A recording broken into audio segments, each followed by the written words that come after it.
Kamer, c'est comment? Bon, je tenais à faire cette vidéo parce que c'est... Il y a le sujet d'une petite sœur qui m'a envoyé, j'ai posté sur le terrain, ça m'a interpellé. Vraiment, des jeunes filles, des jeunes garçons de nos jours ne savent pas les souffrances des parents et des grands frères et des grandes sœurs. Le sujet de la fille m'a interpellé parce que c'est un phénomène qui existe en Occident. Chaque fois que tu entends, tel petit frère se fâche de son grand frère. Tel petit sœur se fâche de sa grande sœur ou de son grand frère. Telle fille se fâche de ses parents. Pourquoi?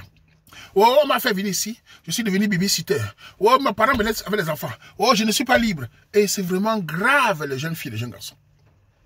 J'ai vu les commentaires des gens, certaines filles sont venues dire là-bas que pourquoi ta mère ne te laisse pas ta liberté? Ce n'est pas normal, tu n'es pas babysitter. Vous, les femmes, quand vous apprenez à conseiller les gens, avec vos cerveaux, certains d'entre vous ont le cerveau de biche.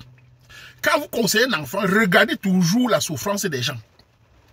Nous ne sommes pas des occidentaux, on s'assoit dans un confort, on donne les leçons de morale. Quand on conseille un enfant, on regarde, on imagine d'être la part des parents toujours. Ou des grandes soeurs ou des grands soeurs. Cette petite fille-là, elle a 25 ans. Moi, je lui ai demandé derrière. Tu n'as pas souffert pour le chaos. Tu es ici chez tes parents. Ta mère t'héberge. Aujourd'hui, tu as 25 ans. Ton petit frère de 4 ans, il t'énerve déjà. C'est pas la première fois que j'entends ça. J'ai vu un autre à Bruxelles, elle a fui ses parents. Parce que son petit frère ou sa petite soeur a le problème, on appelle ça autisme, pour aller vivre seul. Abandonner son petit frère, sa petite soeur, parce que l'enfant bougeait beaucoup. Pour aller vivre à Bruxelles. Et les Mbangala, les Mbinda. Quelle est cette façon de fuir les parents parce qu'on est babysitter? C'est ton petit frère, c'est ton neveu. C'est ta soeur, tu dois t'en occuper. Moi, je suis premier fils. On a fait venir nos petits frères, nos petites soeurs. Si demain un petit frère fait de toucher, de s'occuper de l'enfant du Waman, quel est son apport? Je suis d'accord que les parents ou les frères doivent donner certaines libertés, ne doivent pas les encombrer l'enfant. C'est normal, les parents. Il faut donner certaines libertés, qu'elles sortent un peu pour aller voir s'occuper. C'est tout à fait normal. Mais la plainte vient toujours des gens qui n'ont pas souffert. La plainte vient toujours des gens qui sont dans un bon cadre. Elle est chez ses parents, elle paye le loyer. C'est pas sa contribution. Son petit frère, elle a un enfant. Je crois qu'elle avait 3. Un seul, 4 ans, elle se plaît déjà. Mais que sont ces enfants qui n'ont pas souffert? Oh, je veux ma liberté. J'ai dit à la petite soeur là, tu as 25 ans, c'est bien, il faut que tu parles. D'abord, dans la culture du Cameroun, si tu as la possibilité de vivre chez tes parents, tu pars en mariage. Va vivre seul. Parce qu'il y a un gars qui t'embrouille. Je sais qu'il y a un Bangala qui t'embrouille. Tu veux un binda voyager comme tes copines. Vas-y. Quand on va t'enceinte là-bas, ne reviens pas. Parce que connais une fille qui est fille ici à Bruxelles, elle est rentrée chez ses parents enceintes. Ici à Bruxelles, elle est rentrée chez ses parents enceintes. C'est toujours comme ça que vous êtes. Donc, réfléchissez avec le cerveau. Moi, je lui ai dit, petit, se relativise beaucoup. Parce que regarde le parcours de ta mère et ton père. Regarde où ils sont passés, tu n'as pas souffert. Tu es arrivé dans un cadre, tu es au chaos, tu es à l'aise. Réfléchis bien, c'est ton petit frère. C'est ton petit frère, ce n'est pas un voisin. Occupe-toi. Parle avec ta mère, maman, papa, écoute, j'ai besoin un peu de temps pour... C'est normal, ils doivent te laisser étudier, c'est normal. Mais vouloir vivre la liberté parce que tu fuis ton petit frère. Mais pas qu'il aime bon ça. Mais on souffre pour vous, vous blaguez. Mais les enfants n'ont pas souffert. Et tu vas avec ici, tes copines vont venir dire, tu n'es pas libre. Il faut aller à la boîte. Il faut profiter de la vie. Tout ça pour coucher partout, aller en boîte. Mais ton petit frère là, ta petite soeur là, quel est l'apport des parents sur toi? Quand nous, on souffre pour faire venir, si vous êtes au Cameroun avec les gros mollets, vous souffrez, on vous amène ici, on vous donne le confort. Vous banquez vos neveux. Et on arrive, il y a même des femmes ici qui ont fait venir des petites soeurs qui ne veulent pas garder l'enfant. Mais vous imaginez? Quand tu arrives ici, même si tu es étudiant, elle est ta grande soeur qui t'a fait venir, elle t'a sauvé la vie.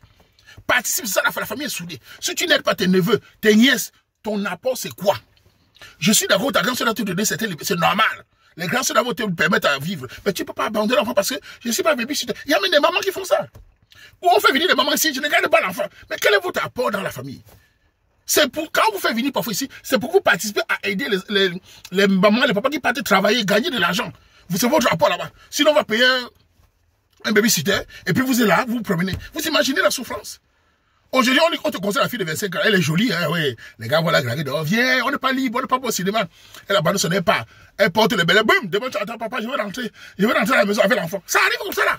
Elle rentre toujours les enfants ici. Faites très attention, les jeunes. Vous n'avez pas souffert le Ngunda, vous n'avez pas connu la souffrance de Kaolo. Vous, les enfants, nés avec les papiers à main. Méfiez-vous. Méfiez-vous. Chez nous, on va entendre, on me yati, on me chou, avant de vous aborder la souffrance des parents. Souvent, quand vous êtes en Occident, demandez-vous comment les Kaolo a été dans votre main. Demandez-vous comment mes parents ont fait projet. Demandez-vous comment ta grande soeur t'a fait venir en tant qu'étudiant. La caution. Demande comment ton grand frère. Garder ses enfants, c'est un apport. C'est même une fierté. L'enfant grandit avec mon oncle, mon cousin, m'aidait beaucoup. C'est très bien. Mais, fuis la maison. Abandonner parce que l'enfant est autiste. Parce que l'enfant est malade pour aller vivre. ce sont des enfants, ce sont des gens très méchants. Il faut les écarter de la famille. Si moi, en tant que grand frère, je souffre et je te fais venir, demain tu me dis, il n'y a pas de souci. Tu t'en vas, on ne se parle plus. Tu es un serpent. Tu es quelqu'un qu'il faut éliminer de la famille. On t'écarte de cercle familial. Tu es dangereux, tu ne nous aides pas. Mais donc, en tout cas, moi, je n'ai pas aimé ça. J'aime pas les enfants. Toujours les plaindre. Ton propre petit frère, tu te plains. Un enfant, un seul enfant. Tu connais les femmes ici qui ont 4 enfants. Tu as un seul enfant, tu te plains. Une fille de 25 ans. Demain, tu seras enceinte. Ou bien, si tu n'as pas la chance d'avoir un foyer, tu vas demander à ta mère de garder ton enfant. Non? Tu vas revenir à ta mère de garder ton enfant. Maman, je veux me faire une formation. Ta mère, malheureusement, ta maman, c'est une maman. Elle va vouloir garder ton enfant que tu fais la formation. Mais pour ton petit frère, oh, mon beau-père fait cela. Ma belle maison, le point de couple. Elle juge parce que les coups des occidentaux. Tu n'es pas européenne. Tu es camerounaise. Et la famille doit être sacrée. Soudée dans le malheur comme dans le bonheur. C'est pas toujours quand ça se passe. On dirait que ça ne met pas en boîte. Sa mère met l'enfant pour aller travailler. Ça l'énerve. Il en fallait avec ça.